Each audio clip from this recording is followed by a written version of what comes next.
నాలోని అణువణువు కంపిస్తోంది. ఇప్పుడు నా చేతులలో శస్త్రాన్ని ఎత్తే శక్తి లేదు. నా గాంధీవం చేతి నుండి జారిపోతోంది మాధవ.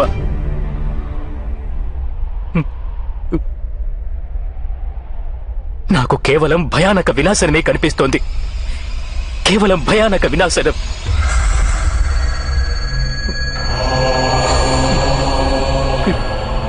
ఎందుకు? ఎందువలన మాధవ? ఎందువలన? అవమాన భారం,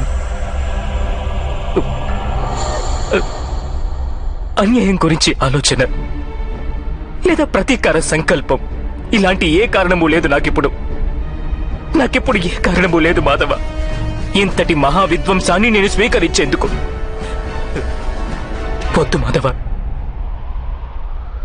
విధ్వంసమే నవనిర్మాణానికి కారణం పార్థ.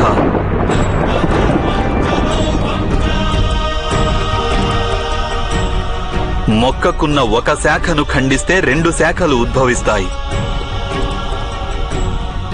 నీవు నేటి విధ్వంసానికి ఎందుకు భయపడుతున్నావు? రేపు మళ్లీ నవనిర్మాణం జరిగి తీరుతుందన్న సత్యాన్ని నీవెరుగవా?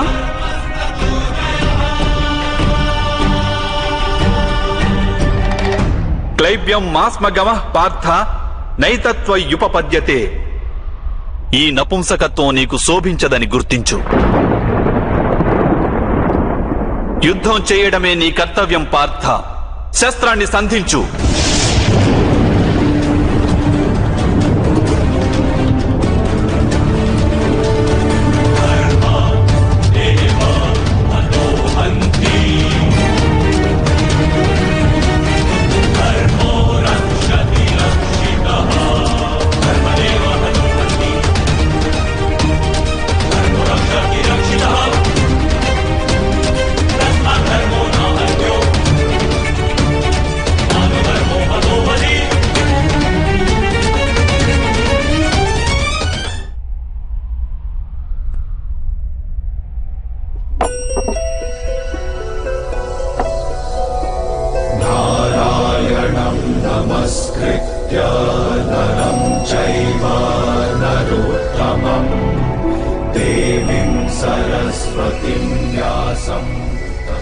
నా ఆత్మకు సారథిగా మారి మీరు నా జీవిత రథాన్ని ఉచిత మార్గంలో నడిపించండి మాధవ.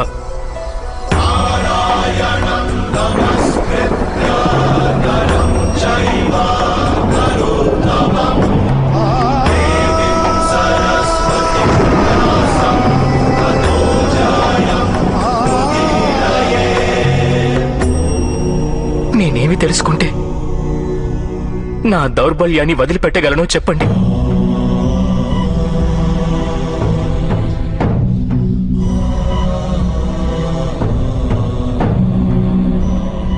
లే పార్థ,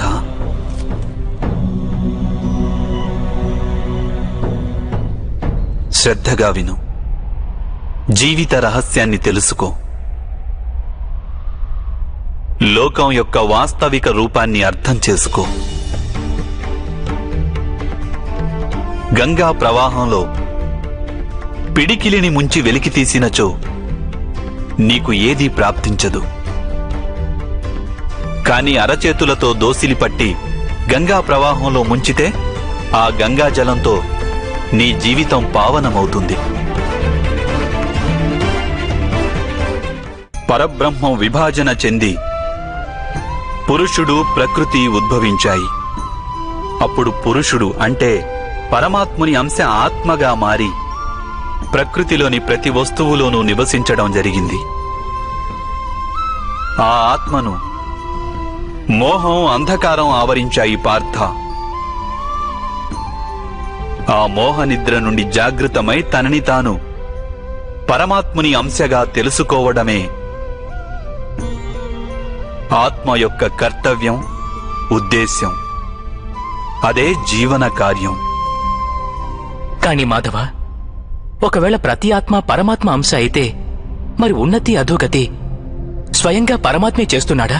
బురదలో పడిన రత్నం ఏ విధంగా ప్రకాశించదో అదేవిధంగా ప్రకృతిలోని 24 పదార్థాల నుండి వేరైన ఆత్మ అది ఒక పరమాత్మ అంశే అనే సత్యాన్ని విస్మరిస్తుంది. ఆత్మలు ఎక్కువ శాతం తమ దేహాన్నే సర్వస్వంగా భావిస్తాయి. తాము దేహానికి భిన్నమని అవి తెలుసుకోలేకపోతాయి. శరీరానికి కలిగే సుఖం, దుఃఖం, రుచి, వాసన ఇత్యాది అనుభవాలను అవి తమ అనుభవాలని భావిస్తుంటాయి. అసలు మార్పు కోసం ప్రయత్నం కూడా చేయవు.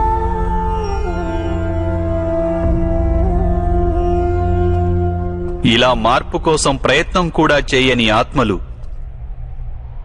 నిరంతరం అధర్మం చేస్తూనే ఉంటాయి.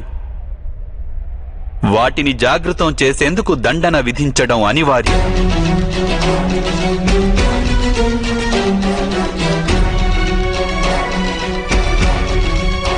నీవు ఇది తెలుసుకో పార్థ, నీవు శరీరానివి కాదు, కేవలం ఒక ఆత్మవు. ఈ రణభూమిలో కనిపిస్తున్న ప్రతి ఒక్క యోధుడు వాస్తవానికి నీవు అనుకుంటున్నవారు కాదు. కొంతకాలం పాటు వీరందరూ ఈ శరీరాలలో వాసం చేస్తున్నవారు. వీరి శరీరాలు మరణిస్తాయి, కానీ వీరందరూ అమరులు. వీరు మళ్లీ నూతన శరీరాలను ధరిస్తారు. తాము ఆత్మస్వరూపులమని తెలుసుకునే వరకు తమ అధర్మాన్ని త్యజించి ధర్మ మార్గానికి వచ్చే వరకు వీరందరూ ఇలా జన్మిస్తుంటారు, అలాగే మరణిస్తుంటారు. ఇదే బ్రహ్మ విద్య బోధించే ప్రథమ పాఠం పార్థ. జన్మించిన వారికి మరణం అనివార్యం. అలాగే మరణించిన వారు అవశ్యం మళ్లీ జన్మిస్తారు. ఈ మహాజ్ఞానాన్ని సాంఖ్యయోగమని అంటారు.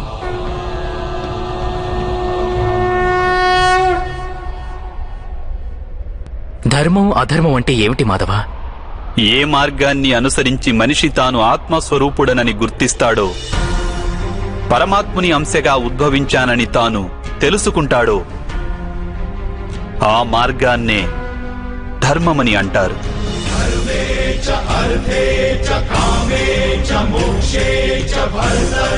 ఎప్పుడు మనిషి తనను తాను పరమాత్మ స్వరూపునిగా అర్థం చేసుకుంటాడో అప్పుడు సృష్టియే పరమాత్మయని, పరమాత్మయే సృష్టి అని వానికి అనుభవగతం కాగలదు.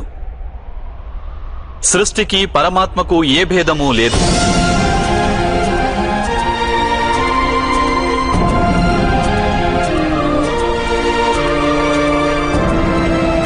ఏ మనిషైతే ఇది తెలుసుకుంటాడో వాడు ఇతర మనుషులు, ప్రాణుల పట్ల నిర్దయ, కాఠిన్యం వహించడు. వానికి ఇది తెలుసు, జిహ్వను ఖండిస్తే బాధ కేవలం జిహ్వకే ఉండదు. దాని అనుభూతి శరీరమంతటికీ ఉంటుంది. అదేవిధంగా ఒక మనిషికి బాధ కలిగితే సమస్త లోకము ఆ బాధను అనుభవించి తీరుతుంది. ఈ లోకంలో ఏ ఒక్క మనిషి బాధను అనుభవిస్తున్నా ఈ ప్రపంచంలో ఏ ఒక్కరూ సంపూర్ణ సుఖాన్ని అనుభవించలేరు.